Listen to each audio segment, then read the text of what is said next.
All my life I've been searching for something. Something never comes, never leads to nothing. Nothing satisfies, getting closer to the prize at the end of the road. Guys, you're touring Europe now in support of In Your Honor, and I must admit I have a lot of CDs, but my favorite ones are two double albums, and one of them is In Your Honor. Really? Yeah. What's the other one? Zen Arcade of Husker Du. Really? Yeah. Oh, no.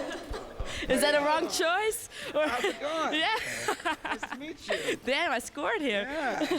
So I wanted to ask you, the double album, like Zen Arcade, is like a concept album, but this one, it's really two separate discs, actually, yeah. We'd always sort of had a double record idea, but we were never ready to do it. Like the last couple records, we'd write a lot of songs and then go into the studio and we'd look at the list of songs and we'd think, oh man, maybe we could make a double record. And then we realized that half of the songs sucked and we could only make a single one. But with this one, we thought that we had enough, and if we split the two into the acoustic and the rock, that it would make an interesting kind of balance between the two. You've been quoted as saying that mixing rock and acoustic songs on an album brings the wrong dynamics. Why is that?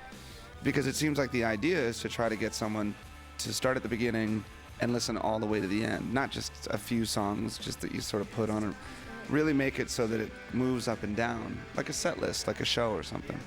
And we've had a lot of acoustic songs before, but we would record them and we'd try to make them fit in all of these heavy songs, and it was just too like stop and go, you know. You'd really pick up and get loud and heavy and then break down into something quiet and then loud and heavy, and it just kind of seemed like someone turning a light on and off. That after a while you're just like, ugh, it's too much. Calm down, don't you resist.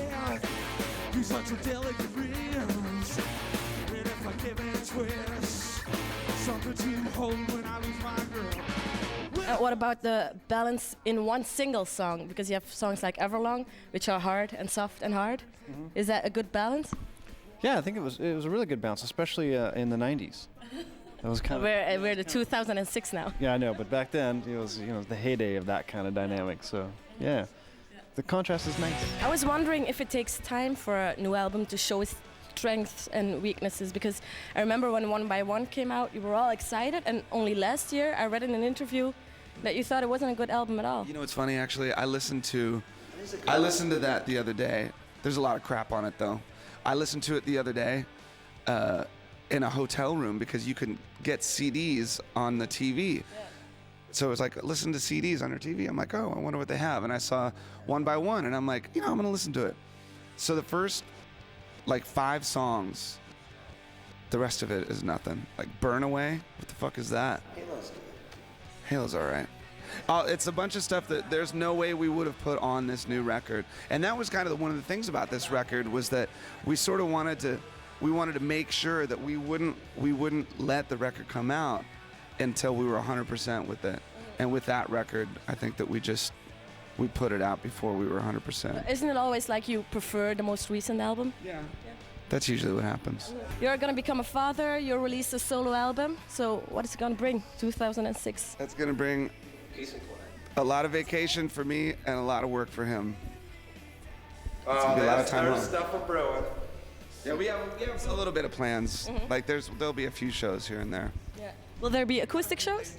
Yes. Yeah. Okay, thank you very much. My time is up.